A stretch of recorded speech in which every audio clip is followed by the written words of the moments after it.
Bienvenidos a Clave 45, donde las conspiraciones existen.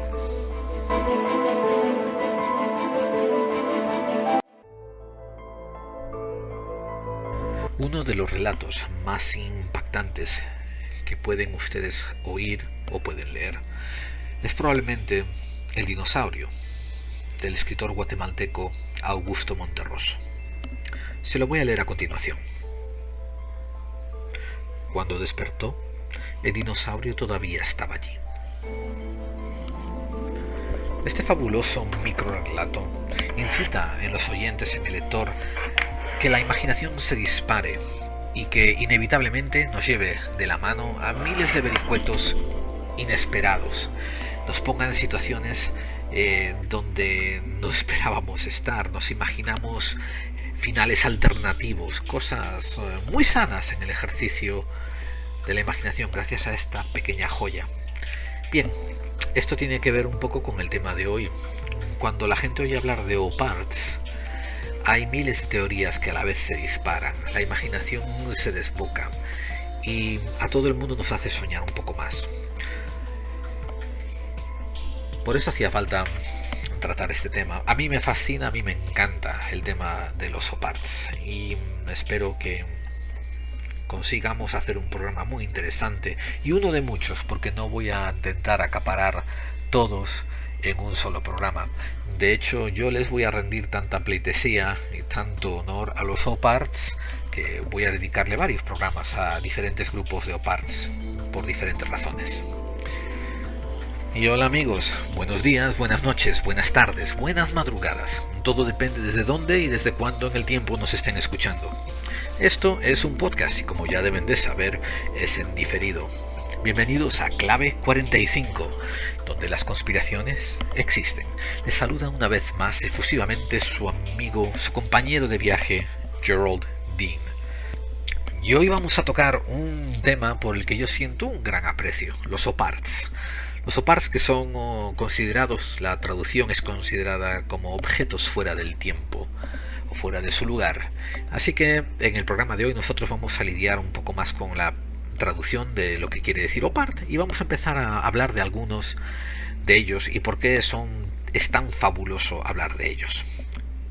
También quiero que sepan que no vamos a hablar de todos los OPARTs que encontramos en la enciclopedia de OPARTs en un solo programa. Al contrario, voy a dedicar en cada programa que hablemos de OPARTs a 4, 5, 3, depende, y dedicarnos en ello un poco en detalle, porque muchos de ellos tienen mucha miga que sacar. Pero antes de entrar de lleno en temática, pasemos a nuestro carburante, a lo que nos hace funcionar, que son las vías de contacto y que ustedes se pongan en contacto con nosotros. Por favor, déjenos saber qué piensan del programa, qué les gustó, qué les disgustó, qué fue lo que suprimirían, si quisieran que añadiéramos algo más, etc. Y déjenos saber por nuestras vías de contacto. Nuestro correo electrónico es la clave 45 @mail.com, mail.com. Nuestra página web está en clave45.wordpress.com y ahí podrán encontrar algunos enlaces si son necesarios y alguna información al podcast de hoy y también enlaces a todos los podcasts antecedentes. Tenemos presencia en Google Plus y nos pueden encontrar por podclave45@gmail.com. Y estamos en Twitter y nos encanta que nos tuiteen. Encuéntrenos por @laclave45. Y estamos en Facebook, tenemos una página para ustedes que intercambien ideas y comentarios. Búsquenos en Facebook por Clave 45. Y eso amigos, una vez sacados estos importantes detalles del medio, recuerden que nuestro formato estándar del programa es, si hay alguna noticia la damos ahora a continuación, después entramos en un monólogo en la parte importante del programa, que será hablar de los OPARTs, y concluiremos después dando algunas recomendaciones acerca de podcasts que nos gustaron en tiempos recientes, y por último leeremos los mensajes que nos han enviado ustedes para calibrar por dónde van sus sentimientos, cómo opinan, qué piensan del programa, etcétera, etcétera. Y también si tienen que mandar algunos agradecimientos a otra gente del público, aprovechen este medio y nosotros lo leeremos por ustedes. Algo así como los viejos discos dedicados de ayer y hoy, de aquel entonces, de aquellas décadas pasadas. Y eso, y al final del programa recuerden que hay unos agradecimientos especiales a los colaboradores. Entonces, amigos, sin más dilataciones, porque el tiempo apremia, pasemos pues a continuar con las siguientes etapas del programa.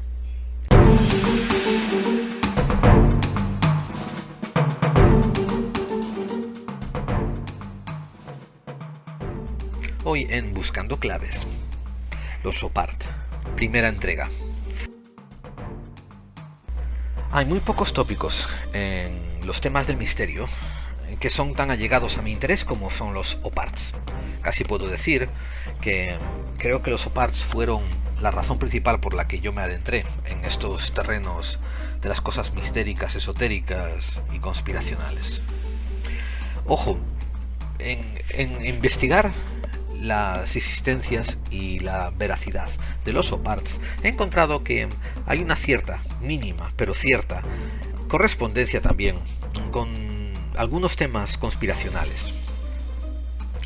Obviamente no voy a hacer un programa donde vaya a hacer un repaso a todos los OPARTs que están listados, ni por internet ni en libros. No, eso no es lo que voy a hacer. De hecho, voy a hacer varios programas y voy a intentar enfocarme en 2 o 3 OPARTs particulares, discutir, comparar, analizar los méritos de estos descubrimientos, de estos pequeños, pocos descubrimientos en cada programa, y analizarlos un poquito en cierta profundidad y dar su contexto histórico para que quiera seguir buscando temas sobre o información sobre estos OPARTs. Para aquellos a los que la idea de los OPARTs no les parezca tan atractiva ni tan interesante, solamente quiero aclarar de que la razón por la que a mí me pareció una de los pilares de la investigación del misterio es por la correlación que tiene con la existencia de humanidades antihistóricas. Pero primero vamos a hablar un poco para los que estén completamente en frío sobre el tema, que son los OPARTs. Creo que habrá muy poca de nuestra audiencia que no sepan lo que son. OPART fue una palabra creada en la década de los 60 del siglo XX por un norteamericano llamado Ivan T. Sanderson. Este naturalista eventualmente se nacionalizó americano, aunque él nació en Edinburgh, en Escocia. Y él comenzó a usar este término de OPART para referirse a ciertos artefactos que aparecían en ciertas excavaciones arqueológicas que parecían totalmente sustraerse de las reglas establecidas, de lo esperado por la arqueología, como por ejemplo encontrar una figurita humana de barro en una estrata arqueológica que suponía que había habido alguien haciendo esa figurita de barro hacía 2 millones de años atrás. O encontrar lo que se parecía a una herramienta, digamos un martillo, incrustado en un bloque de carbón, cuando ese carbón podía ser datado hacía muchos millones de años atrás y supuestamente no había personas que fabricaran martillos. Entonces, las apariciones de estos objetos que contravenían lo que la antropología decía que era la evolución natural de nosotros, tanto como especie como sociedad, fue lo que él denominó OPARTs. Y el término quedó, el término se propagó. Para mí fue a nivel personal esta afinición a situar humanidades en un periodo mucho anterior a lo que los historiadores oficialistas tienden a poner a las sociedades y a la humanidad en general. Fue lo que me atrajo tanto acerca de OPARTs. Y estoy hablando de que ya incluso sobre los 10, 12 años, 14, cuando yo estaba leyendo estos primeros libros que caían en mis manos sobre Eric von Däniken, Charles Berlitz y Jacques Vallée, por mencionar algunos, que esto fue lo que me atraía de estos objetos que eran señalados, el pensar que podía existir una humanidad antihistórica. Incluso en mi muy temprana juventud, estoy hablando literalmente de los 12 años, me era fácil ver a mi alrededor ciertos edificios que comenzaban a desmoronarse, y cuando le preguntaba a la gente mayor que yo, me decían que sí, que esos edificios a lo mejor tenían 50 años o 100 años. Y bueno, para un niño de 10 o 12 años, esos edificios, esas plantas de viviendas, esas casas, eran referentes de cosas estables y cosas perennes, teniendo en cuenta, ¿no?, mi corta edad. Pero a eso de los 12, 13 años, algo hizo un clic en mí, en mi mentalidad, y me hizo preguntar a gente que sabía más que yo sobre la línea que tenemos de la evolución como especie. Y bueno, a principios de los años 80, ¿no?, en España, pues te comentaban que a lo mejor llevábamos 10.000 años viviendo en cuevas, y después hacia 5.000 habíamos empezado a construir ciudades. Repito una vez más, ¿no?, la antropología, arqueología de los años 80 de un profesor de EGB. Pero para mí, para mis propios entendimientos, había cosas que no cuadraban. Y esto estoy hablando ya incluso con 12 años. Había cosas que no cuadraban. Estábamos mirando pinturas rupestres en la costa cantábrica, y me estaba informando acerca de la existencia, por ejemplo, de castros en la área de Galicia. Me estaba informando acerca de dólmenes por el sur, hacia Andalucía, bueno, por toda España, ¿no? Pero esto es lo que yo me estaba informando. Y había cosas que no cuajaban. Después, más adelante, llegó la información acerca de el regresionismo cultural de muchas civilizaciones.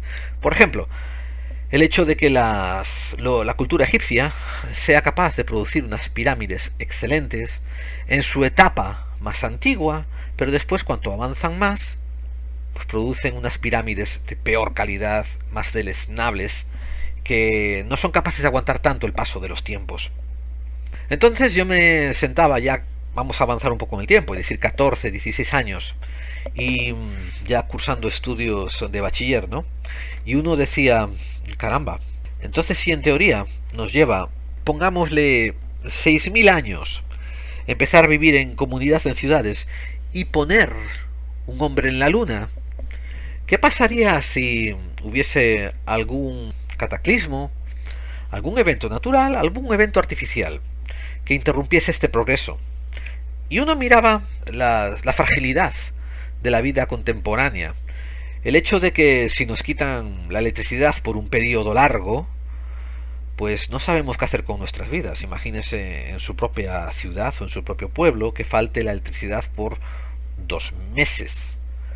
Vamos, no hablamos ya solamente de internet y que no van a poder ustedes descargarse este programa y escucharlo, sino el caos que se crea a nivel social, porque, por ejemplo, depuradoras de agua funcionan a base de energía eléctrica, todos los sistemas informativos, tanto televisión, radio, internet, funcionan a través de energía eléctrica, sistemas de locomoción, aunque ustedes dicen mi coche funciona a gasolina, sí amigo, pero a la gasolina le hace falta unas bombas de gasolina para inyectártelas a tu coche, y esos funcionan con electricidad, no funcionan a manivela. 2 meses serían un caos increíble para cualquier sociedad, cualquier sociedad primermundista. De hecho, las que menos personas se verían afectadas por esto serían los países tercermundistas.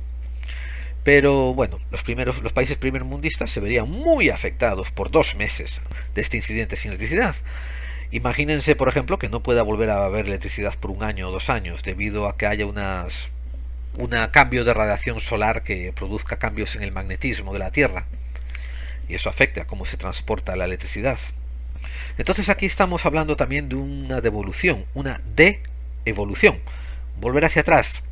Y imagínense todo el conocimiento que sería perdido, porque los libros que ustedes tienen guardados en sus tablets, todos los libros que tienen guardados en sus computadoras, toda la música que tienen guardadas en sus iPhones y iPads y todas estas cositas, pues quedarían relegadas a un olvido muy, muy, muy inaccesible. Además, por no decir nada, de lo que estaríamos ocupados con el sobrevivir de cada día, con el tener que reaprender a sobrevivir. Pasaríamos una etapa de caos donde el más fuerte imperaría y después eventualmente se establecería un poco de orden y tendríamos que volver a andar 2 kilómetros o 1 kilómetro, agarrar agua de una fuente, llevarla a casa, y en eso ya nos invertiríamos mucho tiempo de nuestro día cotidiano, buscarnos comidas, buscarnos alimentos, asegurarnos que nuestros seres queridos estuviesen todavía sanos. En fin, el día a día no se volvería nada comparable con lo que es hoy en día. Y todo esto que les estoy contando viene a colación de qué ocurre cuando ustedes me dicen, ¿no? Que, bueno, ustedes quiero decir, los estamentos más aprendidos, nos dicen que el hombre como ser humano, muy parecido a lo que es ahora, ya ha estado genéticamente evolucionado y funcionando desde hace más de 50.000 años. Si esto es lo que hemos conseguido en solamente 6, pues hagan ustedes la matemática, y nos hubiera dado tiempo a crear algo así como 8 civilizaciones parecidas a las que existimos ahora, y evolucionarlas hasta este estado de tecnología, y volver a repetir este ciclo 8 veces. 8 veces. 8 veces de construir una ciudad como Nueva York en diferentes puntos geográficos. 8 veces donde pudimos haber volado en aviones o algo parecido. 8 veces en que pudimos haber llegado al espacio exterior, a nuestro satélite la Luna. 8 veces en el tiempo. Esto solamente haciendo un cálculo muy conservador y diciendo desde hace 50.000 años atrás. Ahora, desde luego, técnicamente, muchos antropólogos pueden intentar retraer hacia atrás el origen del Homo sapiens hasta 195.000 años atrás. Y estoy hablando de ciertos ámbitos académicos donde están haciendo estos estudios. Creo que nadie lo discute de que la existencia del Homo sapiens sí se puede remontar a 165.000 años atrás. Si quieren usar la figura de 165.000 años y hacer unos cálculos, usando también a su vez la figura de solamente 6.000 años que nos puede llegar en evolucionar como hemos evolucionado últimamente, ahí la figura ya nos da de 27 veces que hemos podido repetir este ciclo. Estas estadísticas que les pongo no son una matemática para vivir por ellas, para decir esto es fijo que es así. Es solamente una aproximación, un estudio, hacernos una idea de que la repetición cíclica es posible.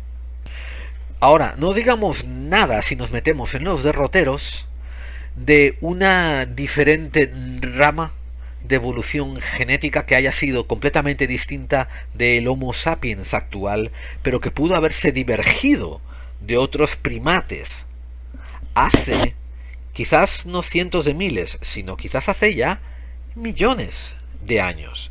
Y quizás esos primates, y esto es completamente especulativo, pero cabe dentro del compás de la especulación, del círculo de la especulación admitida, porque hemos visto que esto ha ocurrido en otras especies de las que hemos estudiado sus fósiles. Bien, pues imagínense que alguna rama de homínidos desarrolla pulgares, desarrolla lengua, desarrolla vivencia en común y desarrolla el sentido de que hoy se los atribuimos a los seres humanos hace ya millones de años y después se extinguieron, después emigraron, después desaparecieron, después evolucionaron. No sabemos. Hipótesis hay miles. Pero lo fascinante, señores, es que el campo sobre el que hacer estas hipótesis es fértil. Está ahí. Uno haciendo los números puede decir, sí, hay cabida a ello. Es improbable. También, ojo, no es fácil. Crear una evolución como la nuestra no es no es fácil de conseguir, porque la Tierra, Dios sabe que se ha construido, destruido. Quiero decir, los sistemas ecológicos, los sistemas ambientales han cambiado, los polos magnéticos han girado, lo que se llama los ciclos de las precesiones cambian cada 26.000 y pico de años. hay después los meteoritos que nos han caído y que hemos recolectado fósiles y que han creado, perdón, fósiles, hemos recolectado pruebas de ellos, ¿no? Y que han creado un récord para decir, sí, es cierto, se nos ha caído un pepinazo grande y ha cambiado la constitución del aire y eso ha afectado a las plantas y eso ha producido un cambio geológico que ha durado miles de años. Esto ya está constatado en los anales de la ciencia, en la geología. De hecho, una de las mayores sospechas de la extinción de los dinosaurios está acerca de un impacto de un artefacto, perdón, no un artefacto, un cuerpo caído de fuera, un meteorito, un meteoro. ¿Cuánto más nos afectaría a nosotros o a otros tipos de evolución? Y, por tanto, los OPARTS, pues sí vienen a colación. Por tanto, los OPARTS quizás sean ciertos indicios que nos podamos encontrar de estas humanidades, quizás de estas otras civilizaciones no humanas que ha habido antes de nuestra historia escrita, antes de la historia consensuada que hemos aceptado. Y por tanto, amigos, ahí viene la fascinación con estos OPARTS, con estos objetos fuera de lugar y tiempo, debo de añadir yo. Ahora, el otro cara de la moneda, el otro problema, es la innata necesidad, no sé si se llamaría necesidad, pero es una innata cualidad que es inherente al ser humano, que es de ser el más pillo, el más resabido, el más listo, el más guasón y el que mejor te estafa. O sea, los estafadores. O los juerguistas, los que les apetece gastar bromas. En inglés se llaman los hoaxers. Pero llámelos de una forma o de otra, ahí están. Lo que mucha gente ignora, y porque no es difícil de descubrir, es que un montón de estos escritores y divulgadores de los años 60, 70 y 80 nos promocionaban OPARTS sin mucho rigor científico y sobre todo sin mucha investigación. Esta gente, entre las que incluyo Eric von Däniken, estaban influenciados por sus creencias personales. Y aquí viene un tópico muy común. Ustedes deben de dejar que las creencias guíen su búsqueda o deben de usar una creencia como un inicio de una búsqueda de la verdad. Difícil respuesta, aunque bueno, supongo que la mayor parte de los oyentes de Clave 45 son los que intentan encontrar la verdad a pesar de que no les guste o a pesar de que no coincida con lo que ellos esperaban de los hechos. Sin embargo, como repito, en la década de los 70, 80 y 90 del siglo XX había un montón de divulgadores que quizás por propagar una idea que ellos querían propagar o quizás por hacer un montón de dinero, como algunos llegaron a hacer, pues daban a conocer lo impactante de algunos OPARTS, pero no investigaban más allá, no se preocupaban de saber si había hechos fehacientes o si eran rumores, y del boca a boca y tiro porque me toca, pues han llegado hasta ahora, hasta entrando la segunda década del siglo XXI. Estos rumores de la misma manera en que fueron expresados en los años 70 y 80 del siglo XX. ¿Por qué es esto importante?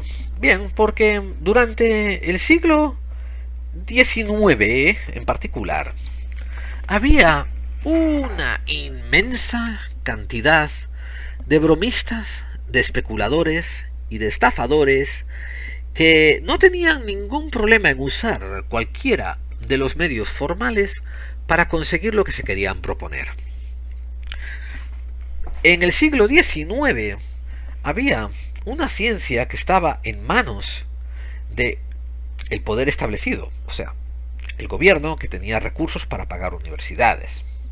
Había otras universidades privadas, pero eran ya menos en cantidad. Y la ciencia en esos momentos del siglo XIX se quedaba un poco relegada a tener que pasar por el aro de esas universidades.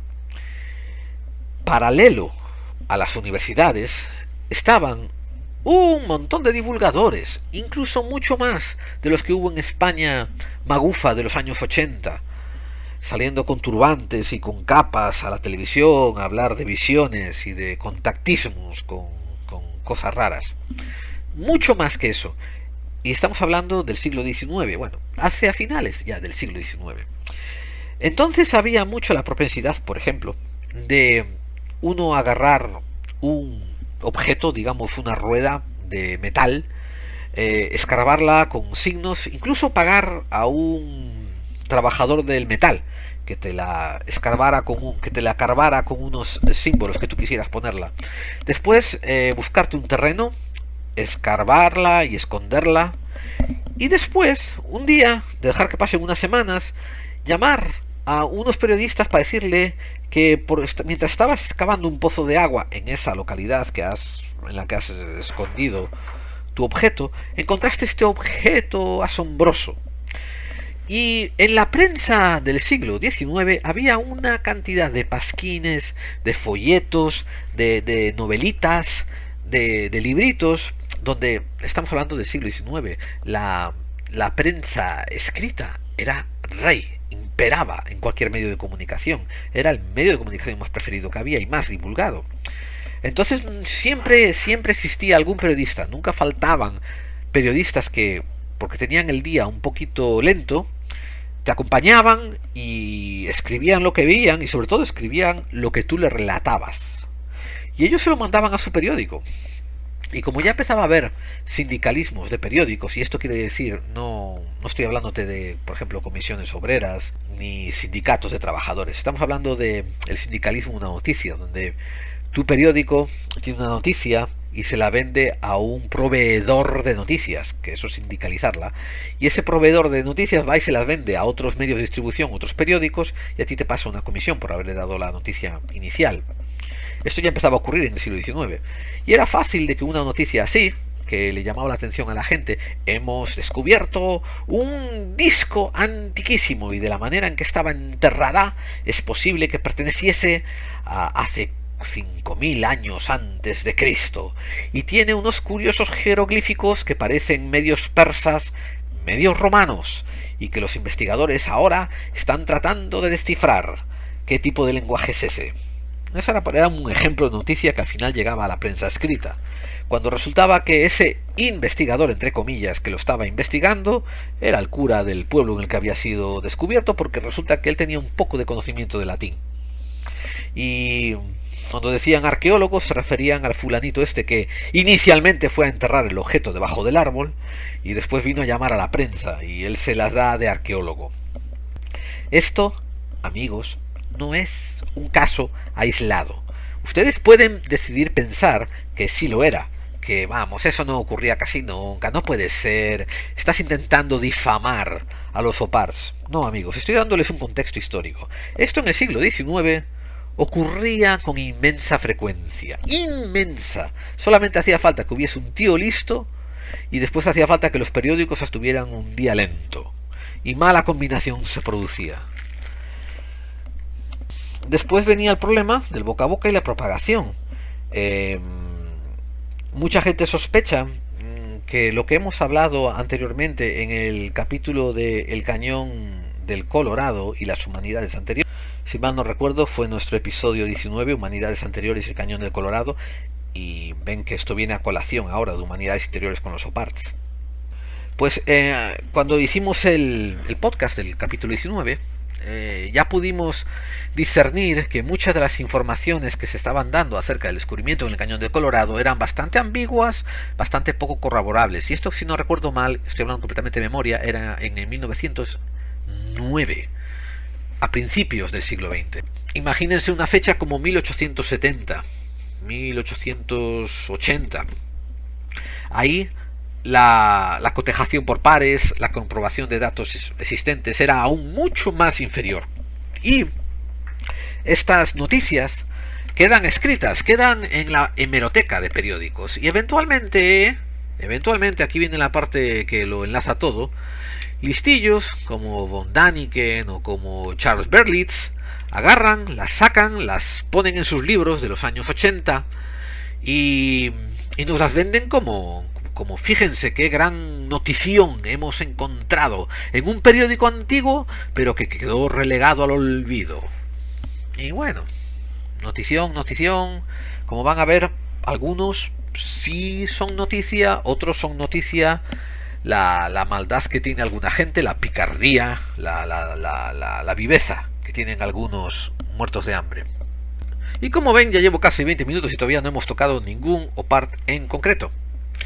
Ahora, sí les voy a hacer una recomendación. Les voy a recomendar el libro que publicó hace bien poco el gran Juan José Sánchez Oro con Chris Obeck, llamado OPARTs fuera de su tiempo, objetos fuera de su tiempo, huellas de una arqueología fantástica. Este libro, salió creo que hace un año solamente. Me encantó por el nivel de sarcasmo y jocosidad que ellos le ponen. También tiene un nivel profundísimo de investigación. Este es un libro muy referente para ustedes darse cuenta de lo que les estoy hablando, sobre cómo periódicos y prensa de 1800 hacían un tremendo circo acerca de las payasadas que sacaba algún vivo a relucir. Por ejemplo, ahora estoy sacando unos ejemplos que puso Juan José Sánchez Oro en su libro. Dice que en Londres, Inglaterra, se publicaba en el Gardener's Gazette el 29 de junio de 1844. Publicaba lo siguiente: hace unos días unos obreros trabajando en las canteras cerca de la Tweed, a un cuarto de milla del molino de Rutherford, encontraron un hilo de oro incrustado en la piedra, a una profundidad de 8 pies. ¿Cuánto tiempo este vestigio de una época anterior ha permanecido en esta situación? Será un problema incluso para el anticuario o el geólogo más habilidoso. Se ha enviado un fragmento pequeño del hilo a nuestra oficina para la inspección de los curiosos. Qué interesante. Hace unos días, no sabemos cuántos, no sabemos por quién, unos obreros, no sabemos quiénes son, en las canteras cerca de la Tweed, toma localización precisa. A un cuarto de milla del molino de Rutherford, gracias por la especificación, encontraron un hilo de oro incrustado en la piedra a una profundidad de 8 pies. ¿Cuánto tiempo este vestigio? Etcétera, etcétera. O sea, bien. Y se ha enviado un pequeño fragmento de hilo a nuestra oficina para la inspección de los curiosos. Y eso es todo. No para la investigación oficial, 1844 no la había. No para un análisis químico, 1844 no la había. Esto es para los curiosos, amigos. Ahora, esta noticia la agarra Charles Berlitz ahora y olvídate, hace una montaña de esto. Vamos a ver otro. Por ejemplo, en el Janesville Morning Gazette de Wisconsin, y esto es el 27 de julio de 1857. Van a ver también cómo va a haber muchos de estos informes escritos en verano, junio, julio, etcétera, que son los meses lentos de publicación. El artículo se titulaba Un problema para los anticuarios. Nos mostraron ayer una curiosidad con forma de caldero de cobre que se encontró incrustado en la veta inferior de carbón de la cuenca de La Salle. Este hervidor de agua tenía 21 pulgadas de diámetro por 10 pulgadas de profundidad, de cobre puro y totalmente entero cuando se extrajo del suelo. El borde del caldero tiene un alambre de acero y el mango se pulverizó al exponerse a la atmósfera. Los remaches que sujetaban el mango eran sólidos y de cobre. El caldero fue encontrado por Alex Johnson, un minero de la parte alta de Buffalo Rock, 17 pies bajo la superficie del suelo, a una posición invertida de la parte superior de la roca, encajado en el carbón. Yacía debajo de casi 15 pulgadas de carbón sólido. El espesor normal del estrato del carbón en Buffalo Rock es de 22 pulgadas. Como pueden ver, por lo menos este periódico americano fue un poquito más detallado. Eso sí, no hay ninguna información siguiendo qué pasó con este famoso caldero de cobre que se encontró en un estrato tan curioso. El periódico The Times de Londres escribió el 24 de diciembre de 1851, o sea, antes de Navidad, una noticia que tituló Un rompecabezas para los geólogos. Y narraba la experiencia vivida por Hiram DeWitt. Hiram DeWitt, que ha vuelto recientemente de California y trajo con él un trozo de cuarzo aurífero, de alrededor del tamaño del puño. En el día de Acción de Gracias, que parece ser que es el 24 de noviembre, o sea, el mes anterior, lo sacó para enseñárselo a un amigo cuando se le cayó accidentalmente al suelo y se abrió.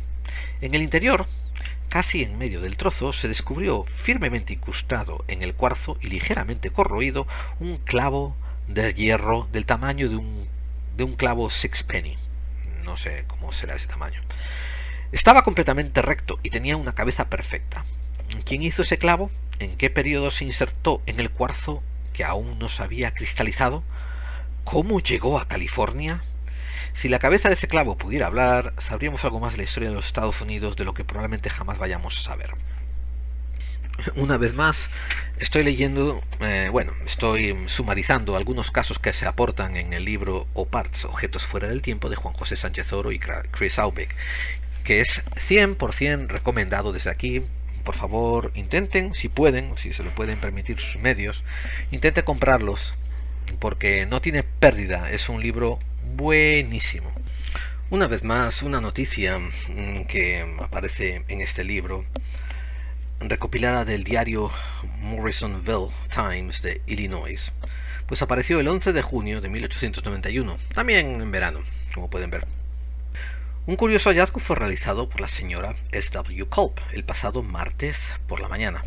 Mientras estaba rompiendo un trozo de carbón para ponerlo en un cubo, descubrió, cuando éste se partió, incrustado en una forma circular, una pequeña cadena de oro de alrededor de 10 centímetros de longitud, con un bonito y antiguo trabajo de artesanía.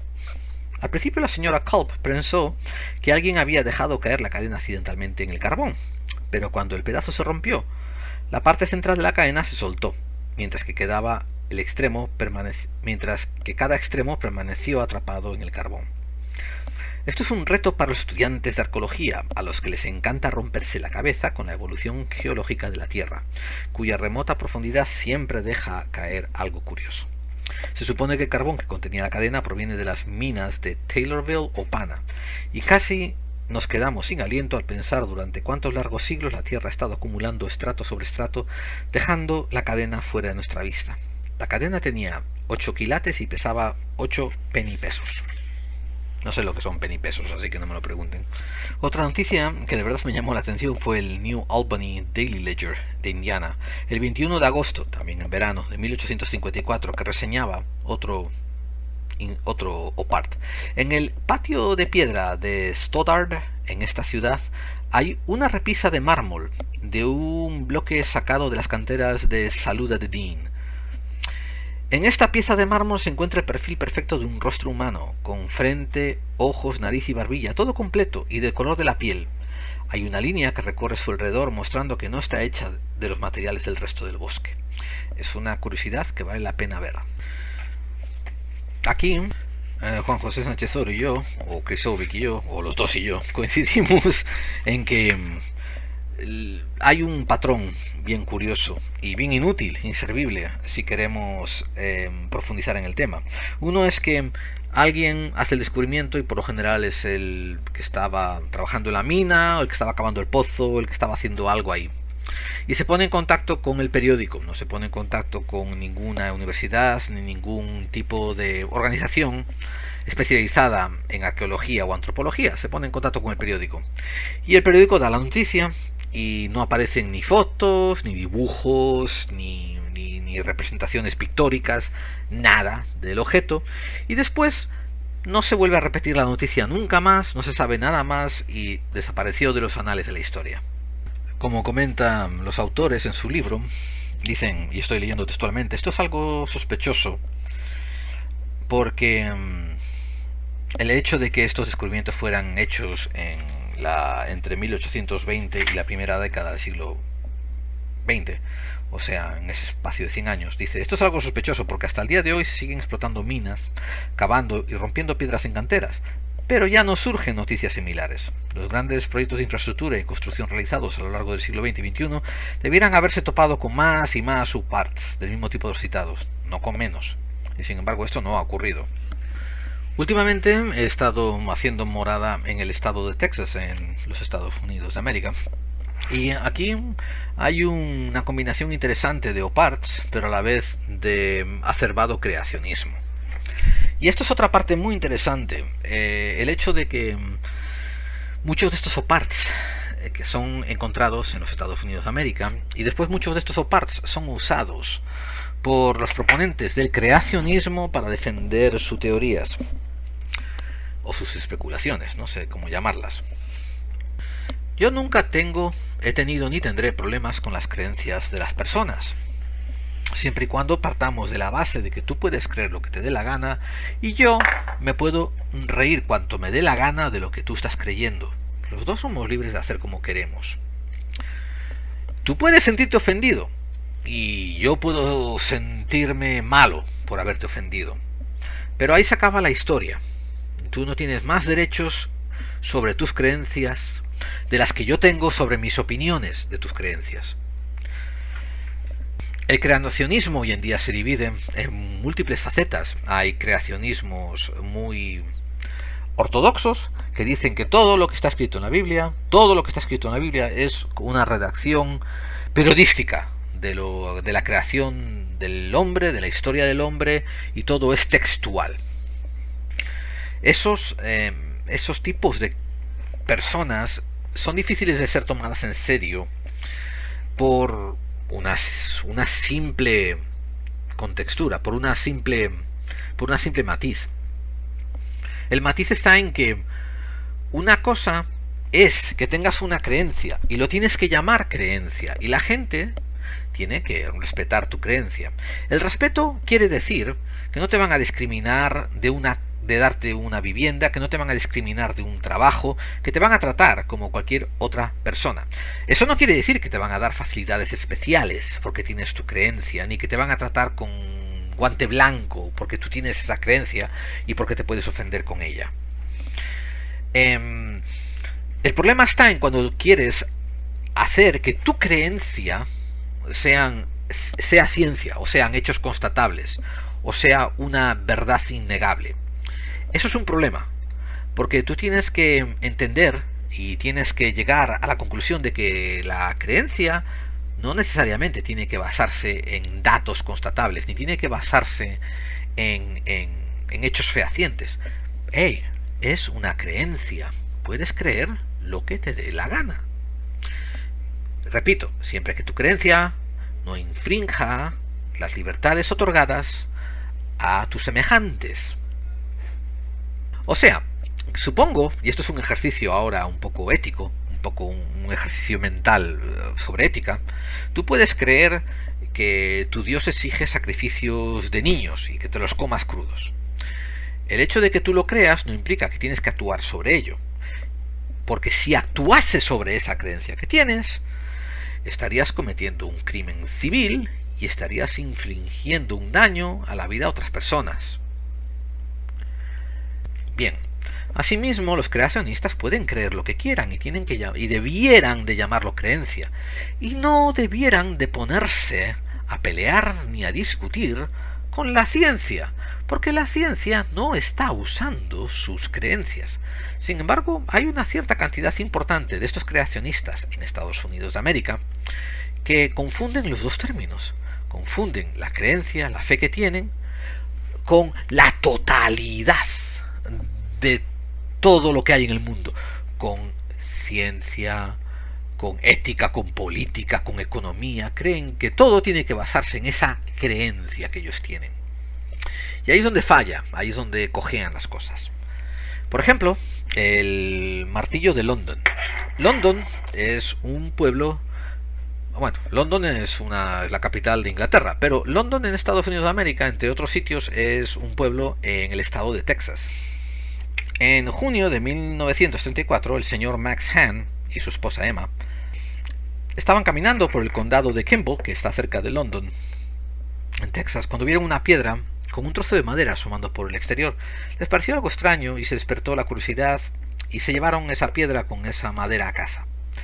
Y según una versión de los hechos, pasaron más de 10 años hasta que un día, en 1946-47, su hijo George rompió la roca que tenía el trozo de madera saliendo fuera en dos.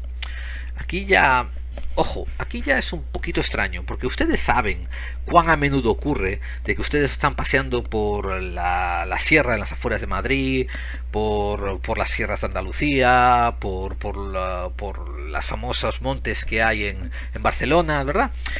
Y seguro que han perdido cuenta de cuántas veces vieron una piedra con una madera saliendo de ella o algo así, se la llevaron a casa. Y también seguro que han perdido cuenta de cuántas veces se han llevado a casa algo que encontraron en el bosque y después no lo volvieron a mirar por 10 años. Sea como fuere, el hijo George rompió esta roca y así descubrieron que el palo que estaba saliendo de esta roca era el mango de un martillo de metal cuya cabeza se encontraba incrustada dentro de esta roca. Por tanto, se calculó que la roca y su martillo interior podía tener más de 100 millones de años. Y eso sugiere que se hizo mucho antes de la existencia de vida, bueno, de humanos en la Tierra. Después, y aquí es donde se pone interesante, en 1983, casi 50 años después, el creacionista Carl Bogg compró el objeto y comenzó la promoción de dicho objeto bajo el título de El artefacto de London en su Museo del Creacionismo. Este supuesto martillo mide 15,24 centímetros de largo y tiene un diámetro nominal de más o menos 1 pulgada. Hoy en día, este artefacto se exhibe en el Museo de Bogg en Glen Rose, Texas. Este museo, dedicado al creacionismo, además muestra una réplica del Arca de Noé y otros muchos artilugios que ellos consideran pruebas de la extrema antigüedad de los seres humanos acorde con la Biblia.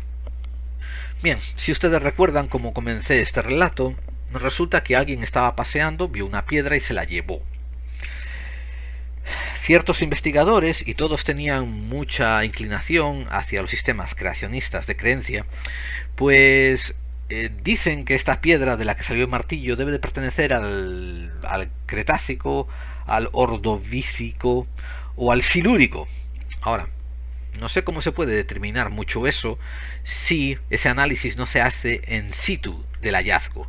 Y no se puede hacer porque esa piedra fue levantada del camino y traída a la casa y depositada durante más de 10 años, sin que nadie le pegara atención. La solución más lógica era hacer una prueba de carbono 14, pero el dueño del artilugio, el señor Bogg, pues siempre se mantenía muy negativo, muy contradictorio, o sea, no contradictorio, sino antagonista a que se hiciesen estas pruebas. Dicen que incluso puso 3 condiciones: que se aplicara una espectrometría de masas, la segunda condición era que Bogg estuviera siempre presente en la natación, y la tercera era que otra persona las pagara. Y en el libro Oparts, Objetos fuera de su tiempo, de Juan José Sánchez Oro y Chris Obeck, pues se dice que incluso se encontró un mecenas que se ofreció a financiar la datación, pero aún así Bogg se negó a hacerlo. Bien, para echarle más niebla a un asunto ya turbio, dice que en los años 90 un sitio web informó que se había realizado una prueba de carbono 14 sobre una muestra tomada del interior del mango, y los resultados fue que el mango había sido hecho hace solamente 700 años. O sea, ojo, importante, ¿eh?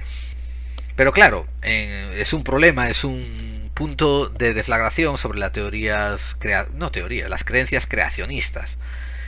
El otro gran problema está en que la página web no explica ni cómo ni cuándo alcanzaron esas muestras, ni qué laboratorio las hizo. O sea, que hay que también tomarlo con un grano de fe. Y a la gente normal, a la gente que está buscando la verdad, no le gusta eso. También es curioso como de vez en cuando estos proponentes de sus teorías parecen encontrar a alguien que desde un punto de vista más dogmático científico consiguen darles apoyo. Por ejemplo, Bogg dijo que consiguieron mandar una muestra al prestigioso laboratorio Battelle, y que ahí se descubrió que contenía en la cabeza del martillo un contenido del 96.6% de hierro, 2,6 de cloro y 0,74 de azufre en peso. Y añadieron que esto sugería una naturaleza imposible de duplicar con tecnología moderna, dadas las actuales condiciones atmosféricas. Sin embargo, pues nada de eso es cierto.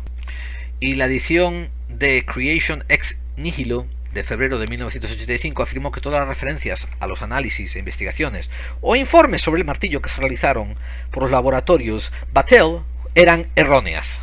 Es más, poco se sabe de ese informe porque nadie consiguió verlo. La revista también, Creation Ex Nihilo, pues también matizó de que es posible que ciertos estratos antiguos de roca reciban contaminaciones de objetos contemporáneos y se solidifiquen alrededor de ellos, creando una falsa apariencia de antigüedad. Mencionó unos detalles sobre unos alambres que se fosilizaron sobre un suelo calcáreo, unos alicates que también cayeron sobre una área que eventualmente se transformó en roca, lo cual quiere decir que no es técnicamente imposible de que algún obrero hubiese andado por el área en 1700, hubiese dejado el martillo allí y se hubiese fosilizado ya que la área es bastante calcárea y eso tiende a una fosilización, no una fosilización, a una solidificación rápida. Disculpen el error en gramática. Estoy deseando ver los comentarios de muchos anónimos diciendo: no se dice esto, se dice lo otro, no se dice esto, se dice lo otro, no uses tanto dequeísmo, no uses tanto de lo otro, de lo cual, en fin. Gente que no encuentran los foros de gramática en iVoox y se dedican a apuntarlo aquí en el mío, pero todo el mundo es bienvenido. Bien, amigos, esto fue solamente una introducción a OPARTS. Después, en otras entregas, vamos a ir tocando otros OPARTS también más en detalle. Vamos a usar otros libros de referencia, pero quiero recomendarles, por favor, si pueden permitírselo, compren el libro de Juan José Sánchez Oro y Chris Aubeck llamado Huellas de una arqueología fantástica, OPARTS, objetos fuera de su tiempo. Es hecho por Ediciones Luciérnaga y a mí me costó 17 euros. En mi caso también con gastos de envío, pero valió completamente la pena. Estos dos autores son maravillosos. Ya también he recomendado otro anteriormente de Chris Aubeck con Jacques Vallée llamado Wonders of the Sky, pero no los he encontrado en español todavía. Así que ese solamente se lo puedo recomendar a los que tengan un poco de conocimientos de inglés. Pero este otro sí, fue editado en España, en español, por Ediciones Luciérnaga, que por otra parte tiene unos libros buenísimos. Aunque sí me quejo un poco de la maquetación, quiero decir, de la puesta del libro, porque nada más abrir la primera página se me empezó a despegar las dos primeras hojas y ahora tengo que andar con guante blanco con ellos porque adoro estos libros. Pero en fin, no hay mal que por bien no venga. El contenido es excelente. Otro caso de no fijarse mucho en las formas y sí en el contenido, aunque aquí si se me rompe la forma se me jode el contenido. En fin, amigos, vamos a acabar así por hoy Buscando Claves, donde, como he dicho, mencionamos algunos recortes de prensa, hablamos de la disparidad de la prensa a la hora de reportar OPARTS antiguos, de este detalle de que muchos de ellos aparecieron en el siglo XIX y fueron muy mal reportados y después a la vez fueron hechos eco en el siglo XX por bastantes oportunistas. Y hablamos un poco del martillo de Londres, de London, Texas, no de Londres, Inglaterra. Yo de hecho he estado preparando un viaje al río Paluxy, que me queda relativamente cerca. Me queda más cerca ahora que cuando vivía en Nueva York. Y eso, y quiero ver esas famosas huellas que hay de zapatos humanos con dinosaurios. Aunque he leído algunos reportajes muy interesantes recientemente hechos sobre estudios y los voy a cotejar también cuando hablemos de OPARTS. Así que voy a dejar eso para cuando hagamos la siguiente entrega de OPARTS. Va a haber muchas, porque seguramente a partir de aquí lo que haré será elegirme 3 o 4 OPARTS y hablar de ellos un poquito así en detalle y en profundidad. Y repito, va a haber muchas más entregas de OPARTS. Por tanto, amigos, hasta aquí Buscando Claves. Continuemos con el programa.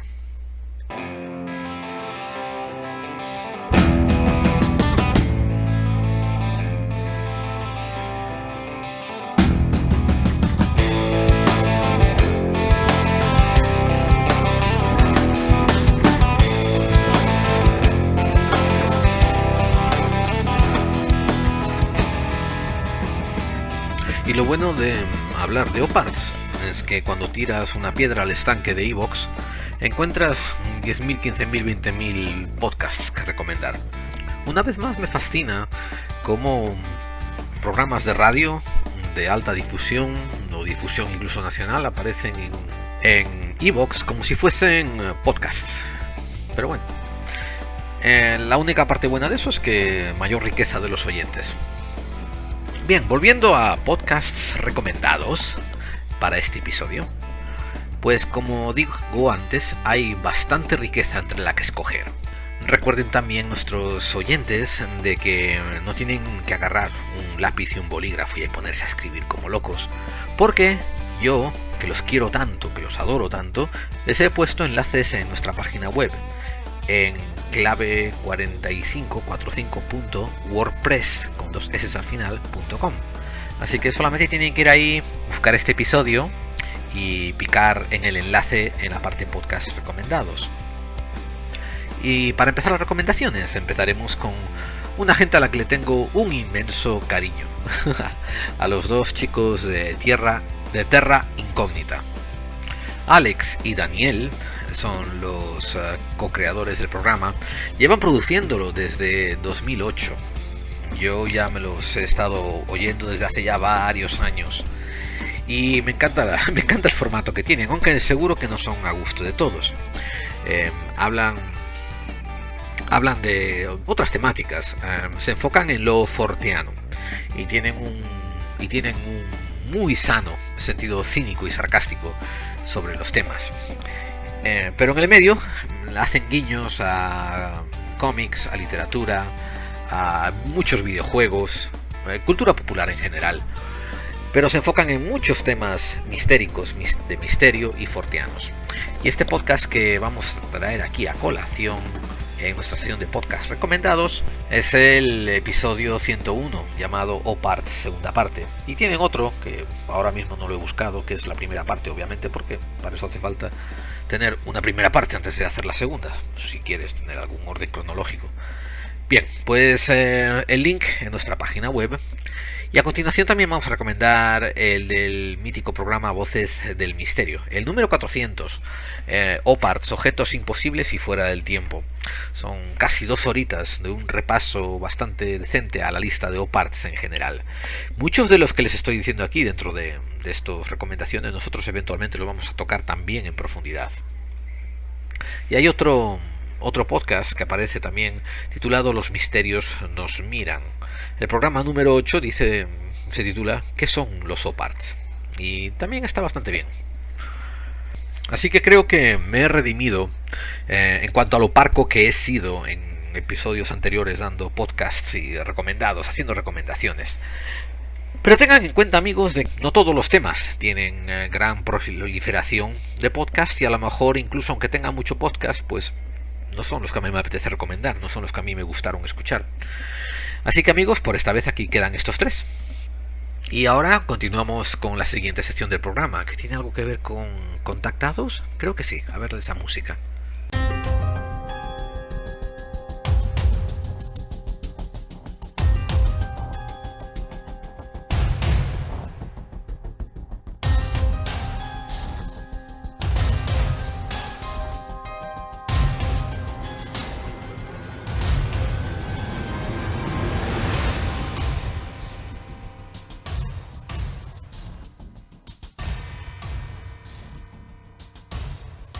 Ahí llega, ahí suena, ahí se oye la música que nos anuncia el inicio de la recta final.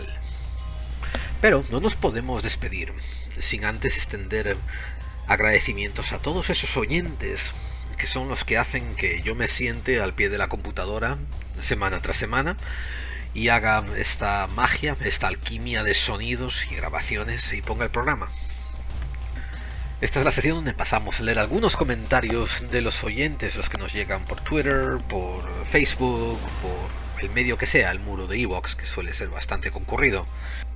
Primero, decir que gracias a cada uno de ustedes. Segundo, que entiendan que por cuestiones de tiempo, pues tenemos que elegir unos cuantos, pero les estoy muy agradecido y yo a nivel personal los leo todos. Recuerden lo que les digo en cada podcast, de que si ustedes no escriben, si ustedes no se ponen en contacto, si ustedes no establecen un diálogo, si ustedes no hacen de contactados, este show no tiene sentido. Por tanto, gracias. Así que vamos a empezar a leer algunos. Hace poquito llegó uno en el muro de iVoox de Rick, y tanta honestidad resultó entrañable y desarmante. Fue en el programa 25, el TTIP sigue entrando a traición. Y Enrique nos dijo: hola, nunca suelo escribir por aquí, pero como es lo único que pides por tu esfuerzo y el tiempo, pues es lo mínimo que puedo hacer. Gracias por el contenido, te escucho y pienso. Creo que con eso está todo dicho. Gracias de nuevo. Y honestamente, sí, con eso está todo dicho. El asunto de que yo hable, alguien lo oiga y le haga pensar en otros temas, eso es todo el objetivo. Si esto fuese un programa, por ejemplo, en directo y tuviese yo más medios y tuviese un teléfono para llamar y vías de contacto y esto no fuera en diferido, pues sería interesantísimo hacer un toma y daca de opinión y atender a las expresiones de los oyentes en vivo, ¿no? Pero como no tengo esos medios y el programa, pues por tanto no fue diseñado así, lo digo al principio, ¿no? Es en diferido.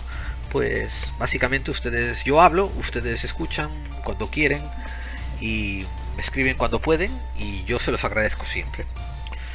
Marco Augusto Valverde Roncaggi: muy buen programa, le felicito. Es muy triste comprobar como lo que usted describe que ocurre en España o USA es lo mismo que ocurre aquí en Perú.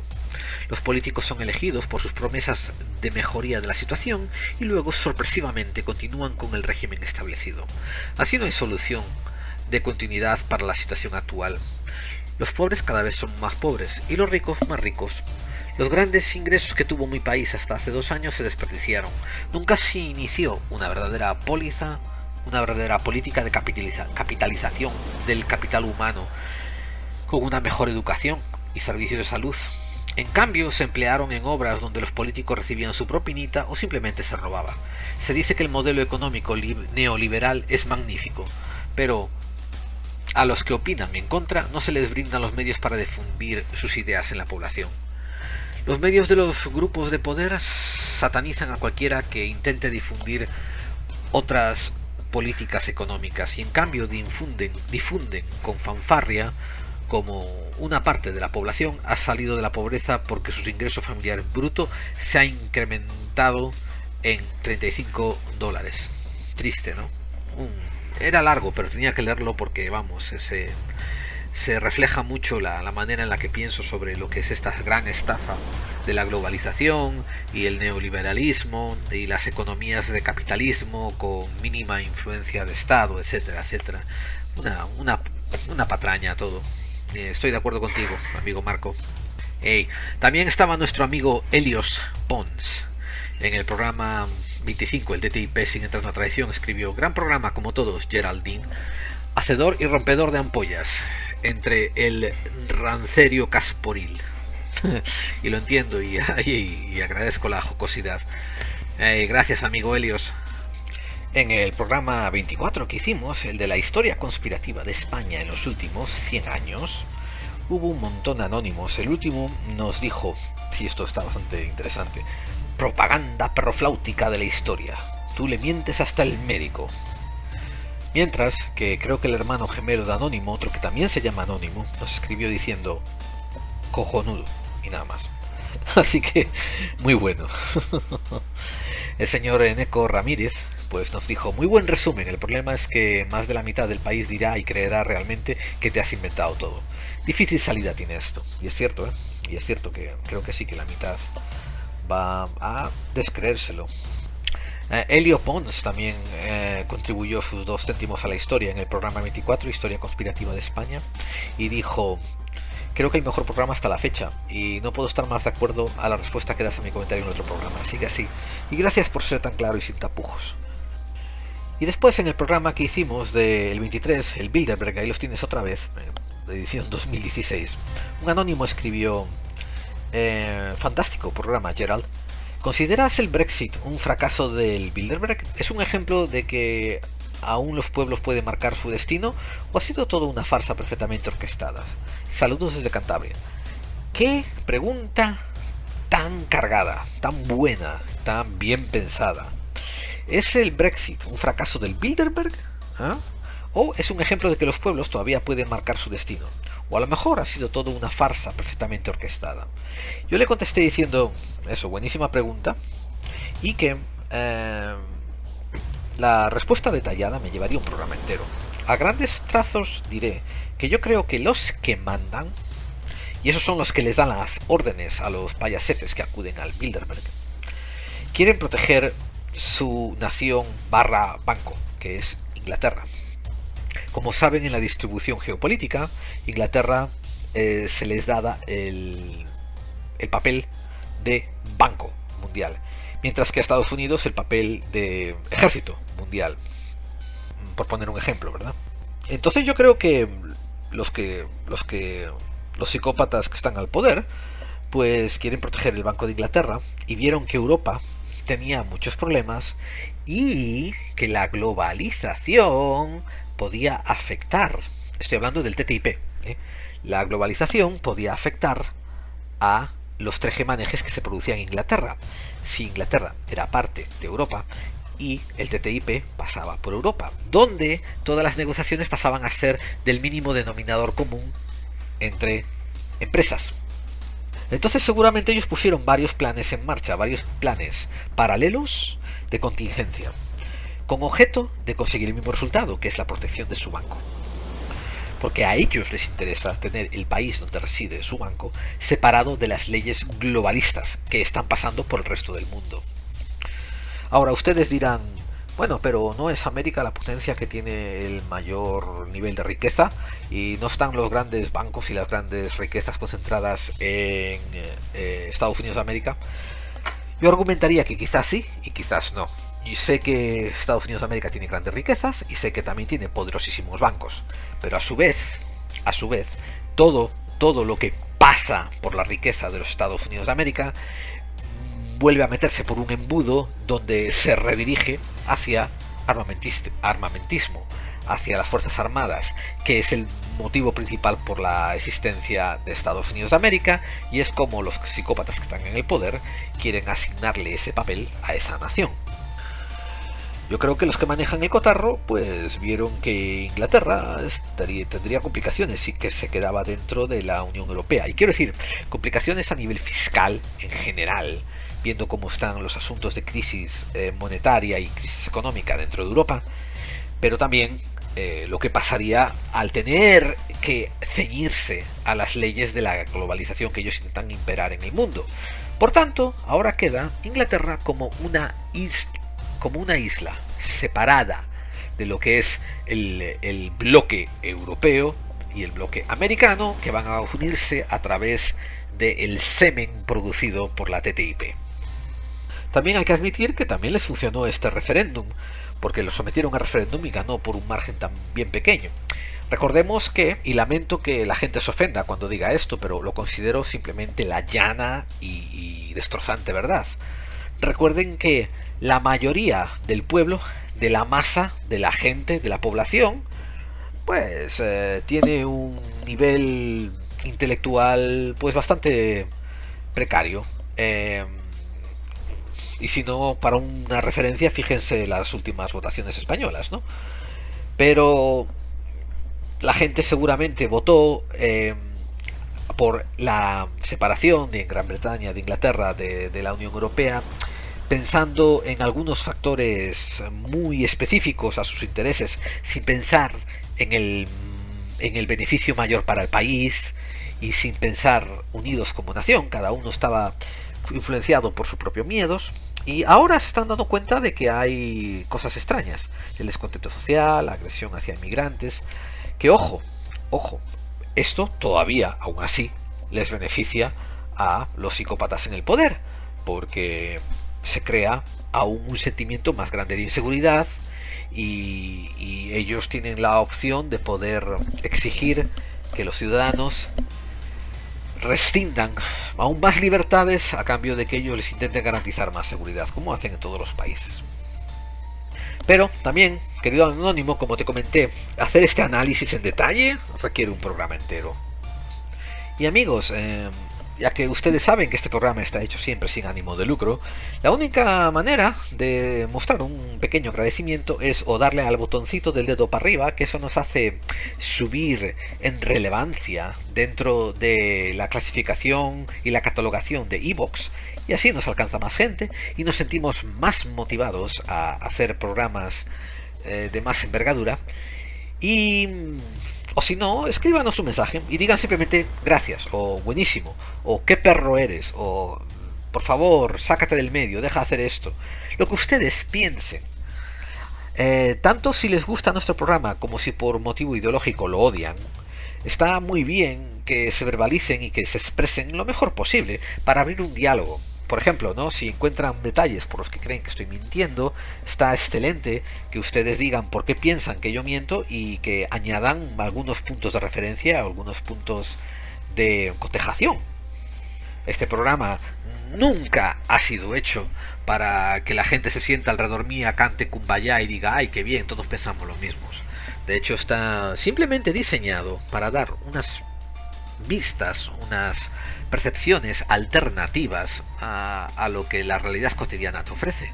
Y a lo mejor en el proceso puedes hacerte pensar un poco más. Y si quieren agradecérnoslo, usen nuestras vías de contacto.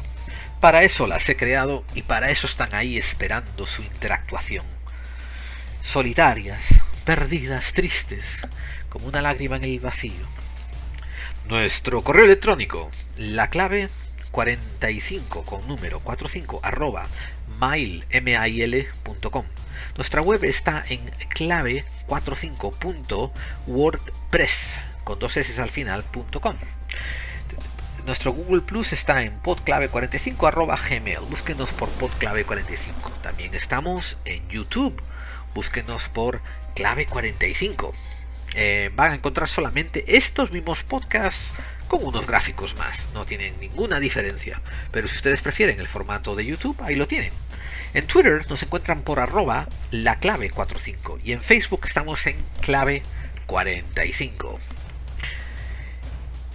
Recuerden que en nuestra página web van a encontrar enlaces a los podcasts que hemos recomendado esta semana. Y aunque continuemos, creo que el siguiente programa va a tener que ver con conspiración global y con maneras en que el poder actúa para alcanzar la manipulación global. Poco a poco nos vamos a volver a adentrar dentro de temas de misterio, como están viendo con esta primera entrega de Oparts, y va a haber muchas más después.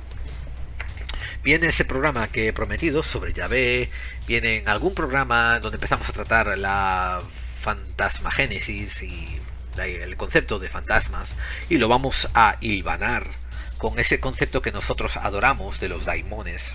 Eventualmente voy a hablar también de la esfinge, la esfinge en la meseta de Giza, que me fascina, me ha fascinado siempre, mucho más que las pirámides. Y muchos temas así.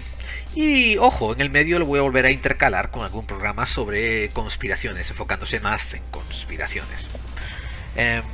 Pero bueno, amigos, eso es todo por este show. Tenemos que dejarlo aquí para que no se nos alargue demasiado. No me gusta pasarme mucho más allá de la hora, excepto en momentos especiales. Y sí, vamos a dar esas gracias a esos héroes que batallan cada vez que grabamos un programa detrás del telón.